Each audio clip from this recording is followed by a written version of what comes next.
বৃহত্তম খাতানগঞ্জ পেঁয়াজের বাজার অনেকটা দাম কমে গেছে।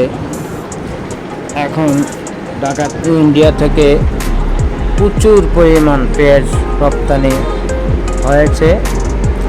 পেঁয়াজের দাম বর্তমান বাজার 45 থেকে 50 টাকার মধ্যে রয়েছে। আপনারা দেখছেন খাতুনগঞ্জ পেঁয়াজের আড়তে প্রচুর পরিমাণ পেঁয়াজ ইন্ডিয়া থেকে রপ্তানি হচ্ছে। ধন্যবাদ সবাইকে, সাথে থাকুন।